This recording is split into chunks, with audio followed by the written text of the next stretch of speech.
Some pretty ominous music. For I don't know. Actually, I don't know what we're doing. What are we? What are we doing? What are we? The Ultra Boob Eaters. What exactly are we? What kind of game are we playing? I guess this is more of a trial run. I guess before the actual graduation event. Anyway. Without the strength to resist them, I follow us and the rest of the team inside the building. While we go up the stairs, I notice other groups of three waiting in different points, each team surrounded by a disturbing atmosphere. It seems like each of the teams are whispering, passing on different secrets. It seemed as if all the participants' eyes reflected their inner bloodlust. It seems that everyone wants to steal my prize. How naive. I look at us, wondering what he's talking about. Denise seems to read my mind and gives me an answer. You don't know because you got here late, but during the introduction, Ziva announced the prize for this competition, and there was a pretty big commotion about it.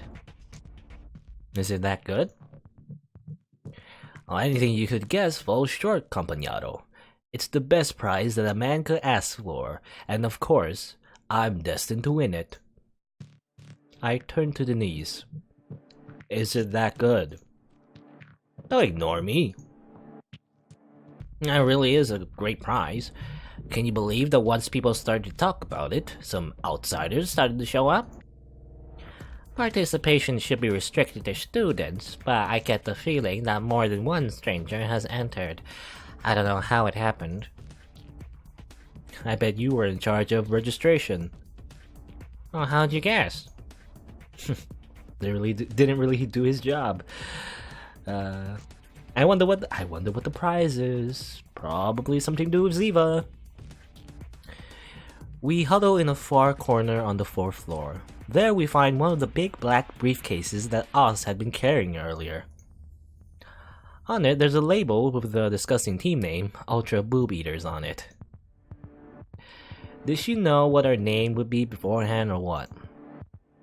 While I rip the piece of paper into tiny scraps, I look at my two teammates. So then, is anyone gonna tell me what that great prize is? Both of them try to speak at the same time, but they're suddenly interrupted by a metallic voice coming from the loudspeakers. I can see that you're all ready, so without further ado, let's begin this thing. Ziva's words seem strange to me. I look at the ceiling and notice there are a few cameras placed around the building, meaning that all of us are probably being monitored. What is this game? You probably guessed that those briefcases correspond to each team. Well, you can open them. Now. Please use the following passcode to do so. Ziva announces the 3-digit code several times, like when they announce lottery numbers on television. But due to the complex code input system, our damn briefcase takes a couple tries until I can finally crack it open. I'm sorry we used such a complex security system, but it was necessary so that nobody would end up being hurt. The three of us curiously take a peek inside our briefcase. We can't believe what we find inside that big black box. What we find shoved inside the padded interior are 2 firearms. Okay, so it's a killing game. Hooray! The first trial for this competition between our schools is a team deathmatch. Well, I guess we're just murdering each other in the school. Reminds me of was it Danganronpa? Something similar happened in Danganronpa. Oh well, I guess. It's a bit of a spoiler, but well, I mean, you should know this by now. If you see any of the trailers, basically the I don't know what the word is, like the tagline is the fact that, you know, people die, basically. It's a killing game. Anyway. We exchange worried looks with furrowed brows. The seriousness in our eyes say everything. Then we all agree, right? The three of us nod in unison. that we officially proclaim this event as the worst cliffhanger in history. Come on, don't be like that. I wanted to make it exciting. Is she answering to us personally? Is she actually listening to us? Yes, Oz, I can hear you. Holy crap. The weapons were obviously, as one would expect, airsoft replicas. Ziva wanted to give us all a bit of a scare with the guns, but I'm more concerned by the fact that she's watching and listening to everything we do with the surveillance system. It's like Big Brother. Although our audience is probably more scared, rather scarred, from watching us make bodybuilder poses to the cameras. From what Ziva says, what we're gonna play is a survival type game where we learn to defend ourselves from these replica firearms and work together as a team. But isn't something off? Why are there 2 guns for 3 people? The game will be divided into 3 sections of 15 minutes each. If your team hasn't gotten any kills in a round, you'll be eliminated. Kira, you're the one who knows the most about guns. How are we gonna do this? All I've learned is from movies and video games. Don't think too highly of me. The shotgun is an M3 and the submachine gun is a P90. Well, we're lucky because both of them are useful indoors, especially the shotgun, although the P90 silencer can come in handy in concealing our position if there's enough background noise. To shoot, first you need to unlock the safety and put it into either automatic or semi-automatic mode. If you pull the trigger down halfway in automatic mode, it'll shoot semi-automatically and got it. Now you've showed us your power level. Can you get to the point? You're lucky that I'm giving you the shotgun, because Denise is falling asleep. I explained to Oz how to reload and prepare the weapon. Now he only has to pull the trigger to... Jesus Christ, are you alright here? It went off by itself, I swear. What was that noise? And what's Keinart doing on the floor? Why is he coughing up blood? I guess he's dead. You can consider yourself dead and out of the game once you've been shot. These security cameras will help us monitor that nobody's cheating. As some of you have probably noticed, those weapons aren't lethal. Still, their hits will hurt a lot, so please wear security glasses that you'll find inside each of the briefcases at all moments. Yeah, I was thinking, airsoft guns, of course they don't kill, but they do hurt a lot. So usually you want to wear actual, armor, like body armor of some sort. Or at least some kind of padding anyway, so it doesn't hurt as much.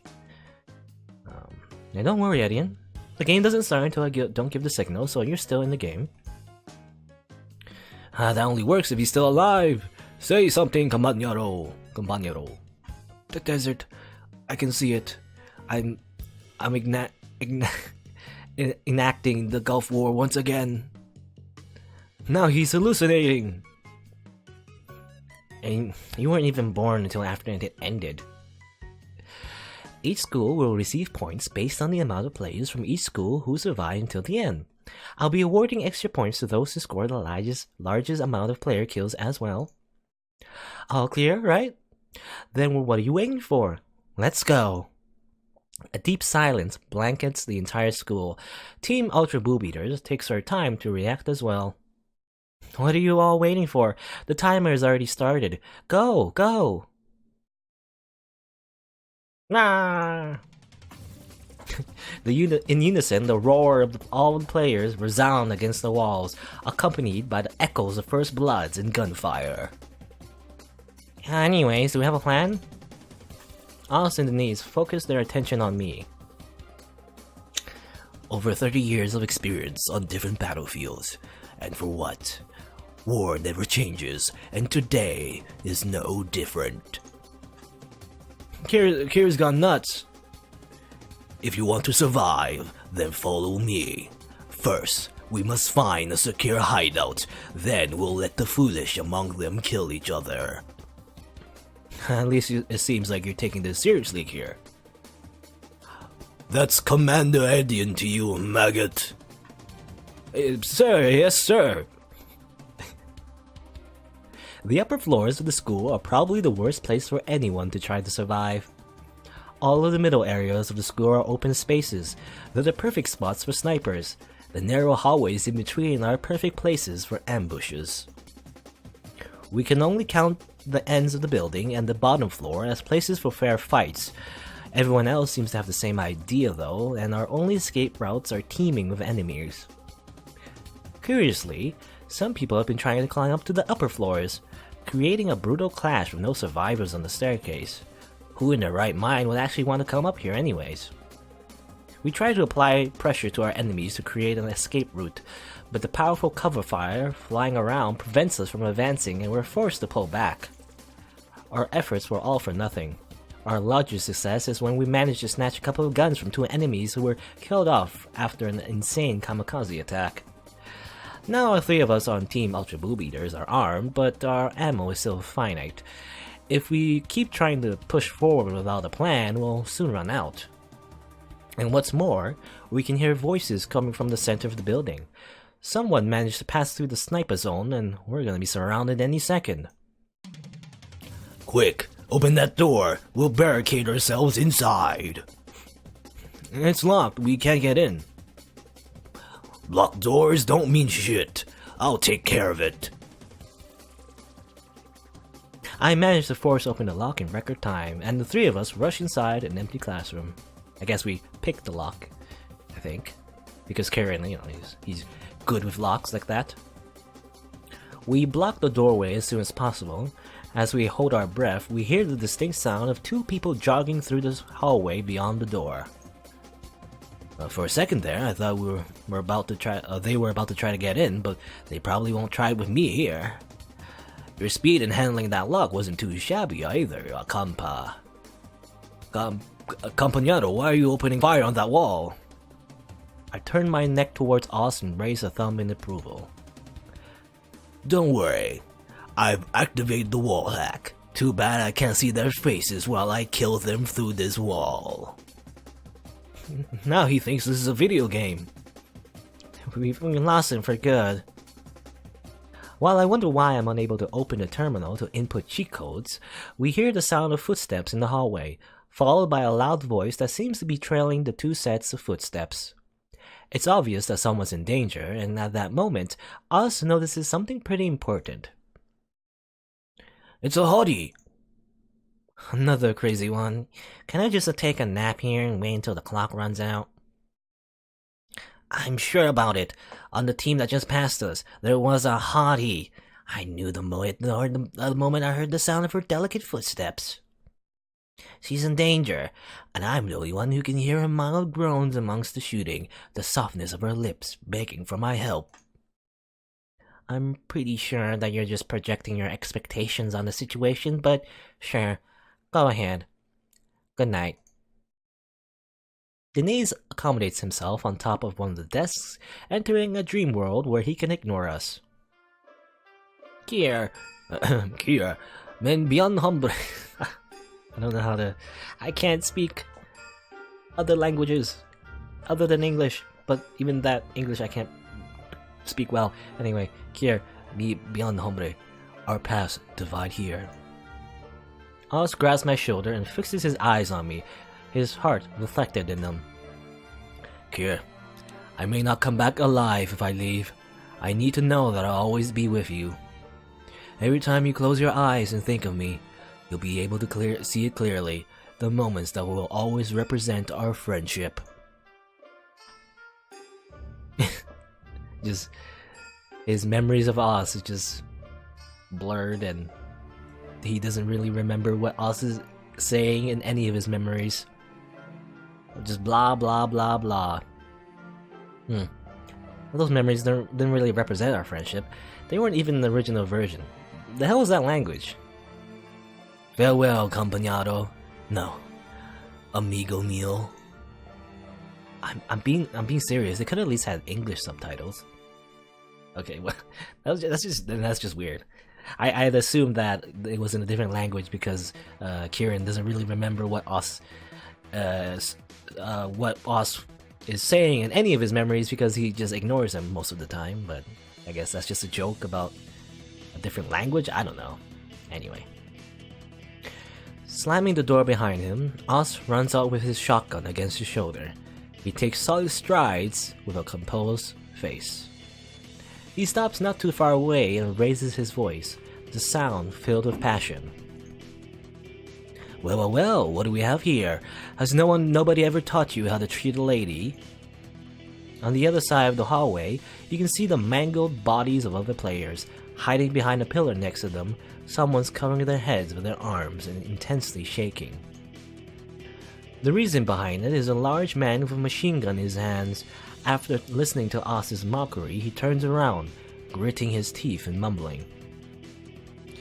I'm sorry, but the bullying ends here. I won't die if there's a lady in distress. The man looks angry and tired of Oz's babbling. He prepares his gun and starts shooting. It's useless. Muda. Oz avoids the hail of bullets with ease. His movements are elegant, and the projectiles fly past him effortlessly, as if he could somehow see them in slow motion. His enemy is at a loss for words, unable to react all at once, or to react at all once his magazine is empty. It should be impossible to dodge such a large burst of bullets in our narrow hallway. Oz stands in front of his confused adversary, looking at him through the corner of his eye. He aims the barrel of his shotgun at his opponent's stomach, and then whispers a simple explanation. How did I do it? Simple. It was the power of love. Kablam! Oz proceeds with a calm demeanor. Several seconds later, his junkie rival collapses into a heap on the floor, both his mind and body shattered. Oz leaves his gun behind. He won't need it anymore. He crouches next to the person hiding behind the pillar. They'd seen everything. Are you alright? Can you stand? Don't worry, it's all over now. Parting their hands from their face, they reveal their delicate, tender face, accompanied by their short hair and sensitive eyes. It was as if they could break at any moment. Oz's heartbeat accelerates from being presented such beauty.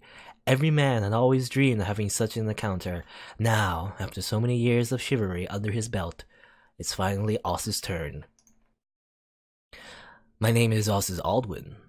It's a pleasure to meet you. Tell me, what's your name? Oz offers his hand to her, a pleasant smile plastered on his face. My name is James. Not Jennifer? Of course not. I'm a dude. Now let me save.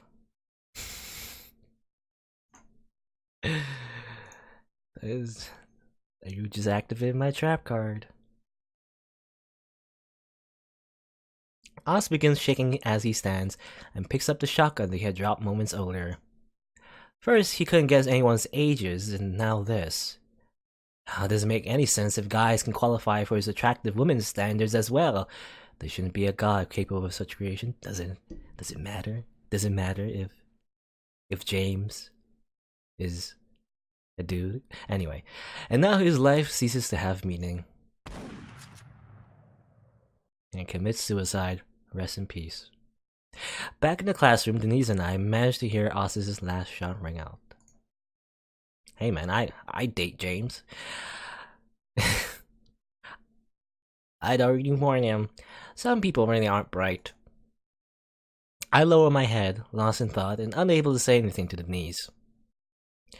I'm sorry. He was your friend after all. I should have been more careful with my wording. I can't help but be worried.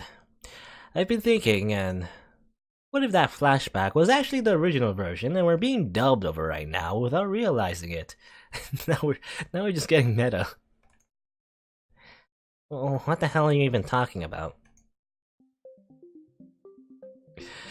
The first 15-minute section comes to an end. Ziva announces the teams that have been eliminated for not getting any kills through the PA system. She only mentions a couple names, and we aren't including them. Luckily, Oz managed to get a kill earlier, so we can keep going, if there's any value in that. Without much interest in the current event, Denise and I languish inside the classroom for a few moments. We are unable to break the uncomfortable silence. This room even feels tense to an extent. It shouldn't be like this since Denise seems to be asleep, or at least that's what I thought until he starts talking, breaking the silence. I thought you would have noticed by now. He doesn't even open his eyes as he rests atop several side-by-side chairs, only inches away from me. For a second I think to myself that he's just sleep-talking. For an entire year, you've been coming here every day, and you didn't even realize that this is your classroom. His words seem incomprehensible to me at first, but when I take a look around the room, I realize that Denise is absolutely right. I've noticed and I don't even study here, but you didn't. You should stop trying so hard, you know?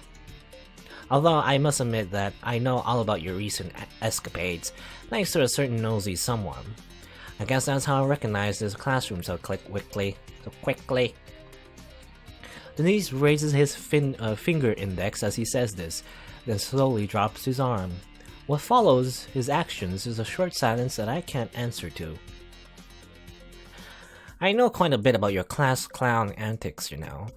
A facade that everyone around you went along with. Everyone does it anyways. It's just... how do I put it? If your right leg starts to hurt, then you should say so, you know? I'm paralyzed when I hear him mention my right leg. Up until now, I was unconsciously massaging it. Somehow or another, he managed to notice my actions even despite having been asleep. Denise finally sits up. He stretches his arms out and waits for his mind to unfog from his nap, though that's assuming he slept in the first place. I didn't want to say anything in case it bothered you, but I'd also like to win the prize. It's pretty good. Right now, we're sitting here doing nothing. I was starting to get suspicious why you weren't trying to leave this room. First of all, I don't even know what the prize is. Second, if you're so eager you can up and leave like Oz did. By all means, don't let me hold you back. I'm still here because I want to follow your plan, like usual. You're a leader after all. I place my finger on my forehead and sigh. I guess I'll have to get my act together. Don't complain later on if you can't keep up with me. But I like information exchange. What's the damn prize? Oh yeah, I haven't told you yet. The prize is... in a flash, a thousandth of a second, so quickly I can't react in time. The barricade against the door is blown away in one fell one hit. One fell hit? Or is it one fell hit or fell one hit? I think it's one fell hit. Anyway. A torrent of chairs and desks is created around us. The whole scene is eclipsed by the outline of a man as he passes through the doorway, seemingly too low for his height. What? Nani? He wears the clothes of what appears to be a grade schooler. Short shorts and a shirt that's extremely tight on his excessive figure. On his back, he carries a backpack with a modern cartoon motif, like the ones you see on TV nowadays. In his right hand, he carries a huge minigun that appears to be light despite being the type of firearm that you only expect to find attached to military choppers. In his left hand, there's a recorder. He might have heard us talking, or maybe he's a messenger of my cursed destiny. Nonetheless, he's here. It's the baldy bastard! As if I'd suddenly activated a voice-operated switch, I noticed a red sparkle gleam in the eyes of that huge man before he shoots at me. Is he a robot from the future that wants to kill me or what? Or how does he always manage to appear at the worst of times? Denise and I lay down some tables as a barrier and together we take cover behind them. This way we can buy some time as we discuss our plan, ignoring the sound of projectiles hitting against the tables. I'm a little bit too old to be a grade schooler, don't you think? This is your fault. Why'd you let someone like him sign up? It's a pretty convincing costume if you don't pay too much attention. He has a recorder and everything. That makes him stand out even more. Why would anyone bring a recorder to a survival game? The minigun's engine stops rotating and the terrible noise it made is silenced. Denise and I look at each other, puzzled. Without saying another word, we try to take a peek over the wooden blockade. Our enemy pulls one out of his Our enemy pulls one of his hands up to his pocket and pulls out a round object with two of his fingers, throwing it in the air before hitting it with his recorder like a home run. Whatever it is falls next to us. Oh, I see. He wanted it to back grenades. That's funny. Son of a... Ow! Somehow, we managed to leap away in time and take cover before the grenade explodes. The precarious state of the classroom played in our favor. There are a lot of places for us to hide. Is there? This is airsoft, right? I was wondering, is there like airsoft grenades? Airsoft frag grenades? Maybe? I'm not sure. I don't know actually. It's pretty extreme, though. In that one moment, taking advantage of the time it takes for him to start shooting again, my teammate and I nod to each other. Convinced that we won't have another chance like this, we counterattack. We run out from our hiding place, ready our weapons, and start out an all-out assault against a target that we couldn't possibly miss. We stop our fire soon afterwards. We're now confident of our victory, but once the smoke clears up... Nani? Does he have a health bar? The minigun's barrels start rotating once again, forecasting another burst of projectiles. I didn't know there were health bars in airsoft.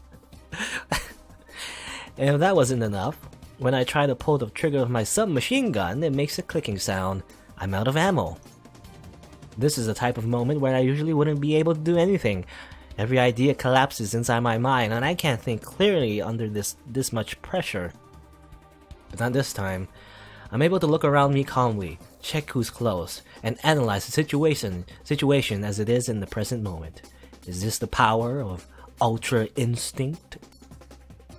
My mind should be immersed in chaos right now, yet I'm having a lucid moment like no other I've had in the past 7 years. I have to grasp this opportunity. Level 3. That's all I need to say to cause Denise to nod in agreement. We jump from our different directions, crawling along the ground and behind the furniture. We manage to stay alive, and so we turn to confront the Baldy. The two of us have played enough of that first-person shooter from the arcade to know what I meant by Level 3. No matter how strong or intimidating your enemy is, they can only shoot at one target at a time. Since Denise is the only one of us with ammo, his job is to cover fire, or rather his job is to offer cover fire so that I can move around freely. Meeting my own expectations, I managed to locate the flaming doodle I wanted to see in one of the desks. I may not be the king anymore, but my talent hasn't been lost. Get ready!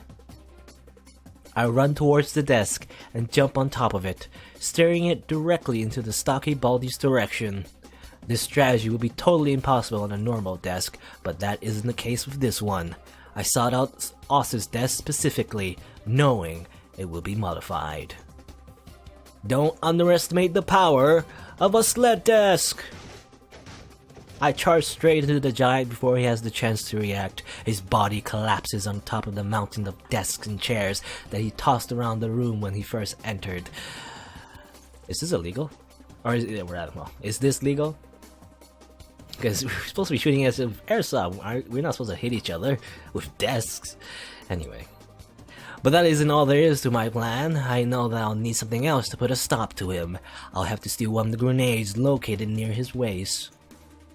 Thanks to my exceptional sleight of hand, seasoned from my many years of cheating at poker games, I managed to snatch one of the grenades from his belt.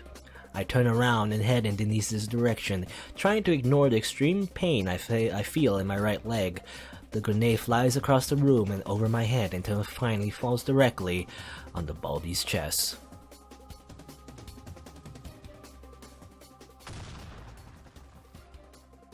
There's shrapnel everywhere. A hit like that had to be lethal to any human being.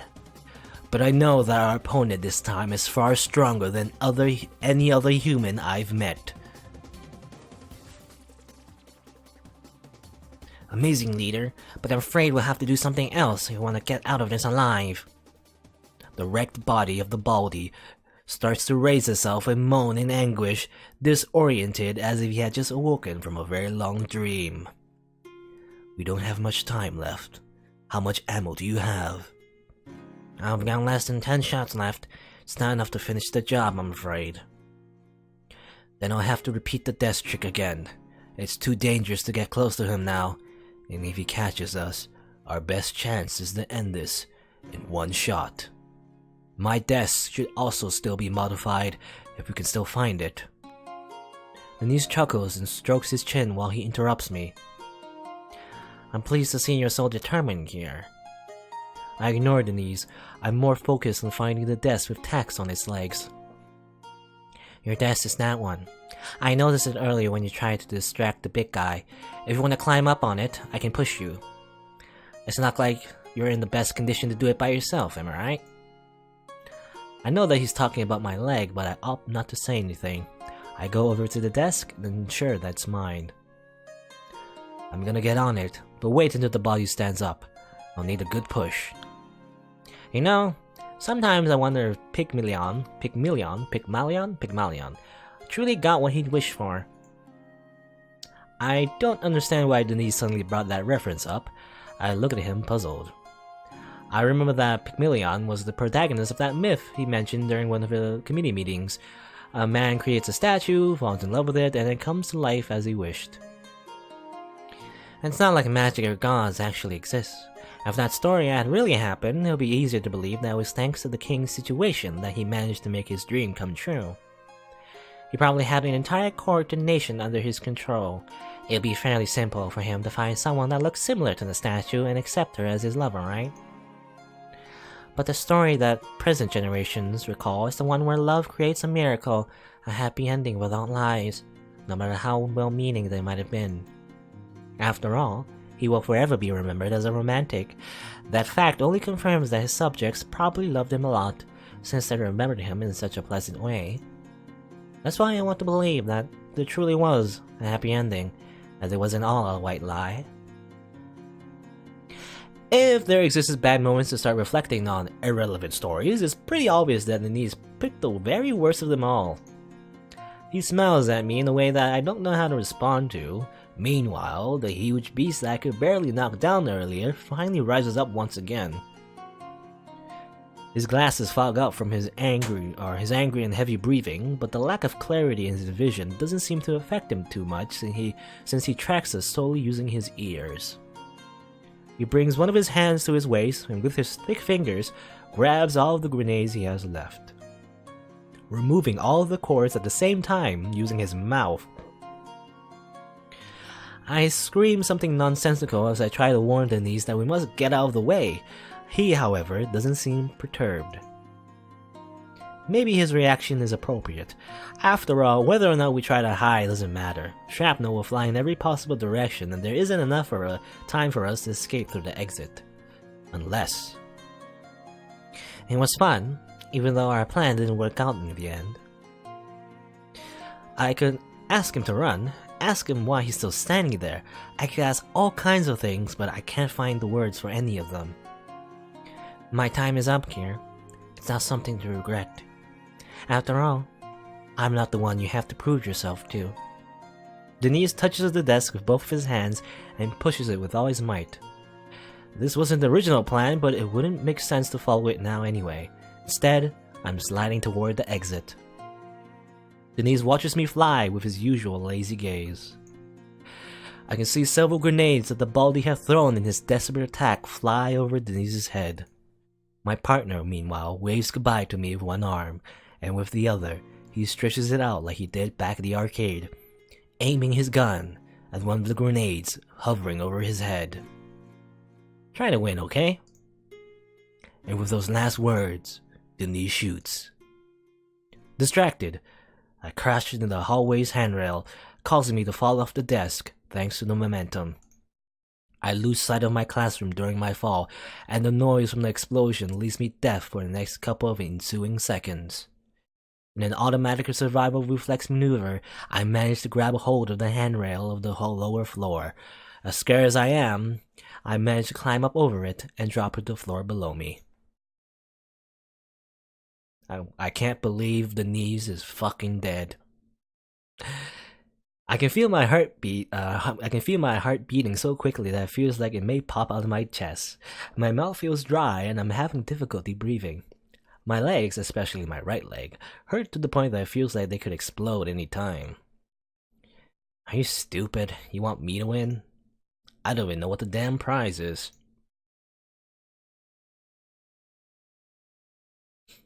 I have a feeling, or I can probably guess what the prize is. I open my eyes. I took a quick nap, but now I feel a bit better. At least 10 minutes have passed since my rather dramatic fall from the upper floor. It wasn't too long that Ziva announced the second round of eliminated teams through the PA system. That means I only need to survive one more round to win this game. The problem is that I don't have much time left. I have to score at least one kill soon if I don't want to be eliminated. After all the work we've put in, I hate to hear our team's stupid name being announced. Now that I have no ammunition or teammates left, or the state I'm in right now, what's the best strategy for me to follow? Camp in the bush? Wait for a... well, I guess you don't have any ammunition, so you just gotta loot, I guess. Loot all the ammo on the ground because this is like a battle royale. I don't know. I'm trying to make a reference to battle royale games, but I'm failing at it. Anyway, the school is deserted. There's not a single soul around. I managed to climb down to the first floor without meeting any resistance. It's normal for there not to be many players left now. Chances are those who have already managed to fill their kill quota now lay in hiding, waiting for the time to run out. However, this situation is abnormal. I would have expected to at least find one or two teams barricaded somewhere in here, but it's as if they all disappeared in thin air for some reason. Hello? Anybody here? It's stupid of me, but I call out loudly. Even if someone hears me, I doubt they'll greet me or reveal themselves. Someone assaults me from behind with the butt of their rifle, then disarms me by throwing my submachine gun to the floor, forces me against a nearby door with a kick. The cold barrel of a rifle is against my forehead. On the other end of the firearm, there's a feminine figure whose distinct laughter echoes throughout the lobby. I can't believe it's you, Kier. What were you thinking, giving your position away like that? Even though she looks happy to see me, Luce asks me to raise my hands and forbids me from making any false moves. I couldn't wait any longer to see you, Luce. Please understand. Were you so desperate that you had to offer your life to me? I'm sorry, but the gentleman's role doesn't suit you. Are you sure? What if I told you this was part of my plan? Now, Oz! But nope. Of course Oz won't show up. Well, Luce doesn't even react. My plan is to distract her, but all I manage to do is force her to push her rifle against my forehead with even more force. That's gonna leave a mark. Who in their right mind would announce an ambush? Do you think I was born yesterday? It always works in the movies. Do you always have to make a fool of yourself when we're together or what? Although, after all this time without seeing each other, I was expecting something even worse from you.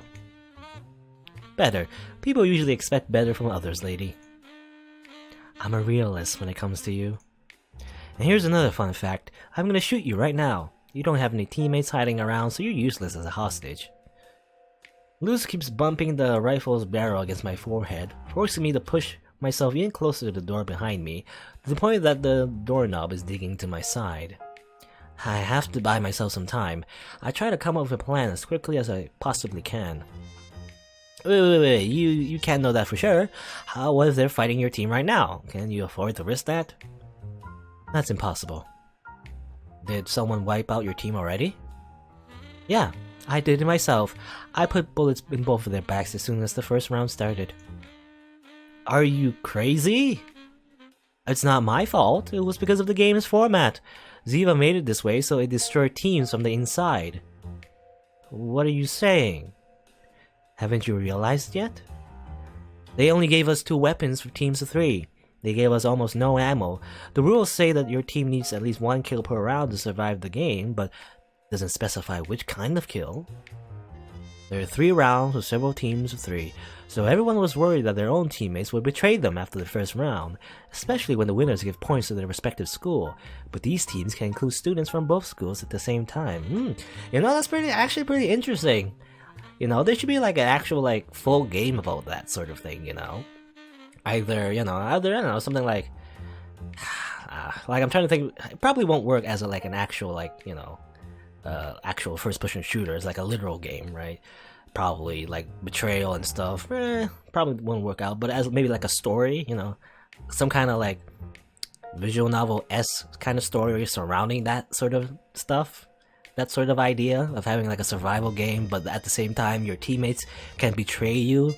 That sort of thing. That's actually pretty interesting. I wish that even though this is like an airsoft game basically. It's just it's one big joke basically, but if it was like actually like real, or at least fictionally, like where people are actually dying and stuff, that would be cool. That would be a cool story. I don't know. I think that would be. I don't know. It's just. I don't know if there's anything like that out there right at the moment. I don't know. I've never seen that kind of story before. Again, like a survival game, but your teammates can betray you at the same time. Anyway. Not to mention that the big prize is exclusive to only one winner. So individual points are more important than team points if you want to win that prize. Killing your team also helps to wipe out the competition for it. Can't you see? This game is evil. Ziva has tried to provoke us since the very beginning. I had to finish my own team off before they could do the same to me later. That explains why everything's so weird. Now I understand why we saw players from the same teams fighting amongst themselves. Us guys don't fall for that kind of trickery anyways. It's totally a woman thing. What with your evil thoughts? Oh, Karen. Save your taunting. You won't distract me with your sexism, especially not after everything I've seen here today. It's all thanks to those teams betraying each other that I've managed to clean this floor off. You could have seen how they all try to run away and go up the stairs. My second attempt to distract her fails. Everyone always falls for sexism.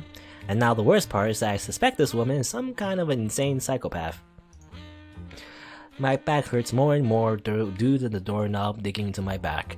Then I realize that there's something weird about it, so I try to turn it stealthily while I keep trying to make Luz continue talking. Well, this explains why the 4th floor was basically hell. You seriously are the alpha and omega of the problems, Luz. I'll take that as a compliment. Now, if you allow me... Wait a second. Just one last thing. What is that damn prize everyone keeps talking about? Keeps talking about.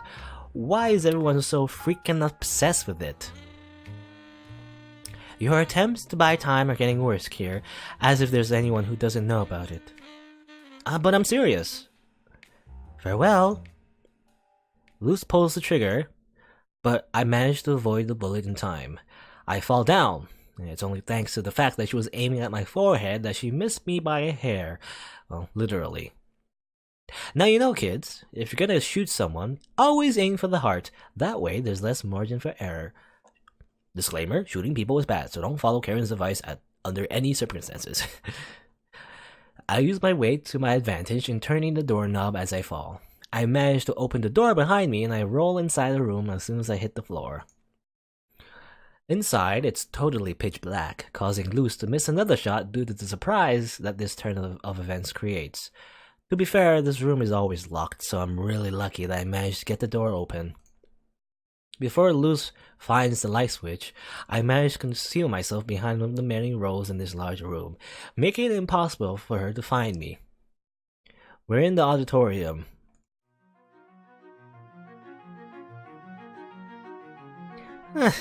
Not back here. It would have been a pity if the hunt had ended too soon. Okay, now you really sound like a psychopath, Luz. But you're just delaying your demise. Look around you, you'll know what I mean. You're unarmed, and there are only a few minutes left until this round ends. I bet you haven't even got a single kill yet, or else you wouldn't have announced your position like that earlier. I'm not in a rush. I don't have to come out of any hiding spot, and from my position, I control all of the exits this room has. There's no blind spots once you raise your head. Luz walks up the stairs and onto the stage, and she places her long sniper rifle on the edge of the stage and lays down, her right eye peering through the scope. Now she can cover the entire room. There isn't a single area that's out of her sight. Her facial expression and how she happily swings her legs back and forth reflect her privilege. Since that basketball game, I've always wanted to settle a score, you know? The result of that match never satisfied me, and nothing we did after that ever really had a clear winner. During poker and the arcade games, there were more players, so it wasn't really fair. Even if we take those into consideration, we would still be tied. So this game is the real deciding factor, our true final battle. May the best one win, but that person, of course, is me. I sigh as I sit in a small space between the 2 rows of seats. She's completely right, my situation is desperate in every possible aspect. Except for one small detail that she doesn't know. An ace up my sleeve that I managed to snatch during the first round. I've had it reserved for an emergency such as this. Of the 2 guns we were given, Denise took one and I took the other. A small handgun that, even if it was real, it would still likely be mistaken for a toy.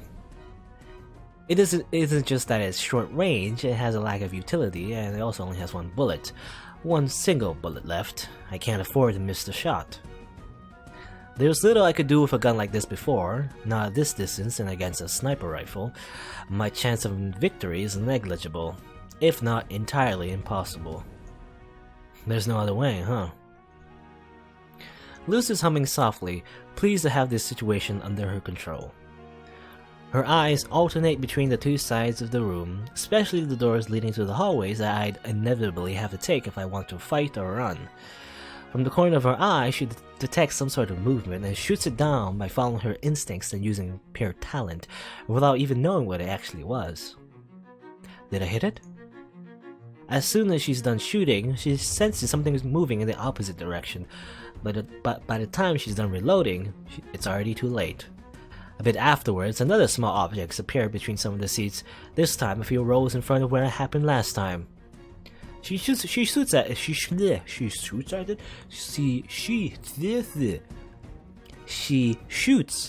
it with crushing reflex and skill. It doesn't matter if she only saw it for a second. She manages to notice what it was in time.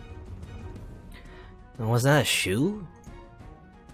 Taking advantage of her gun being a bolt-action rifle, I know I only have a few seconds between each shot, giving me that much time to move freely while she reloads. Knowing her personality, she always acts before thinking first, so I use my shoes as bait to make her waste her couple of bullets while I try to reduce the distance between us. It's like an extreme version of red light, green light. Unfortunately, I knew I wouldn't have too many more chances to trick her once she realized what I was doing. Did you just throw your shirt too? It's not the first time I've seen you half naked, but could you at least try to be a little romantic about it? What would your mother think if she found out how easily you take clothes in front of others? I'm going all in. I know that the risk is over the top, but it's all I can do to distract her. Is Kieran gonna go commando by the end? I guess in more ways than one. Take this as a special gift to you, and don't complain about how I treat you later. I would never do that, Kier. Now, for example, you gave away your position by speaking. How could I complain?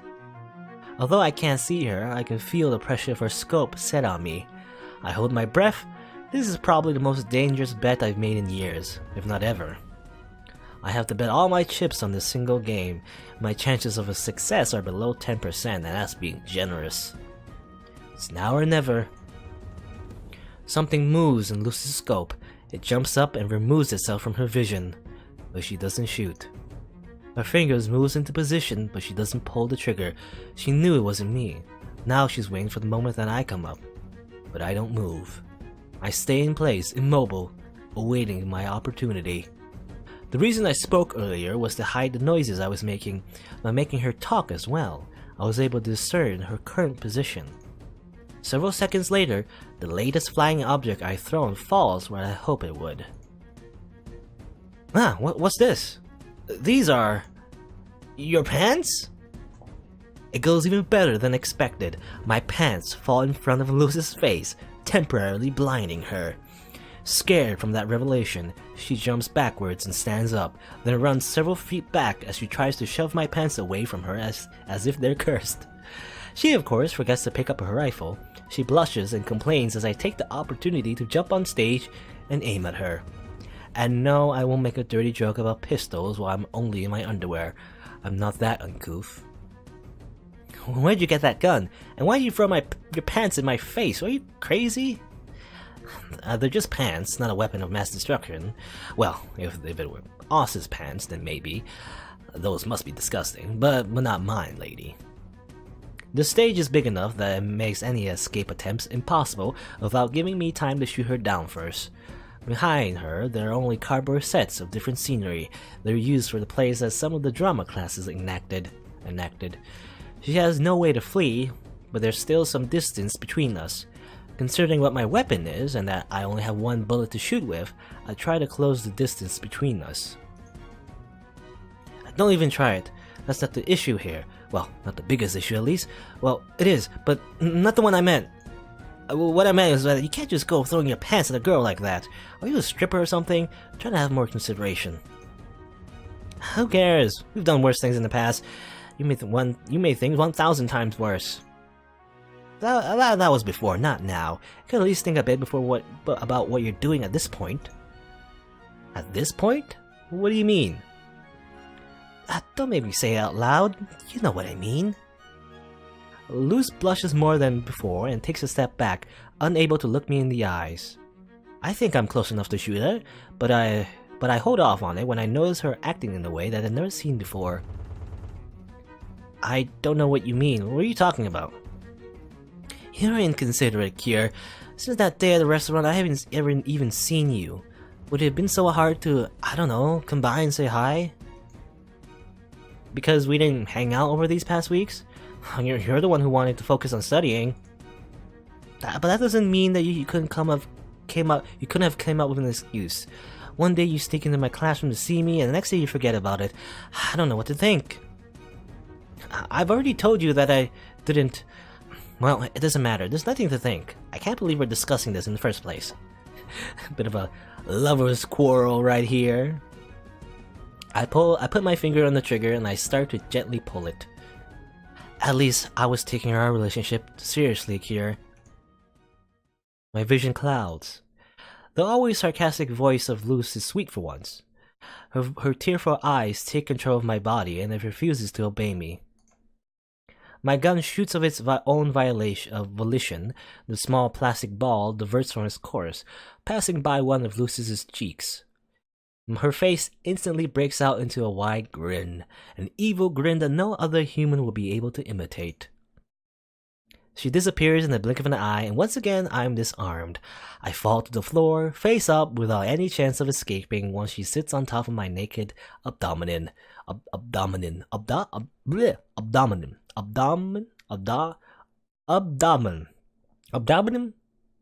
top of my abs, putting pressure on me with the full weight of her body. I can hear the click of a rifle as it points directly at my chest, proving that Luz won't make the same mistake twice, followed by her usual laugh that would drive anyone crazy. You're so naive, Kier. You aren't the only one who can distract their enemies with words, nor the only one who was concealing another gun on them in case of an emergency. I guess you won't let me say my last words in this situation, will you? Luz smiles. She clears away the hair covering her face with an arrogant gesture, and gives me a genuinely affectionate expression. I'm glad to see you again, Kier.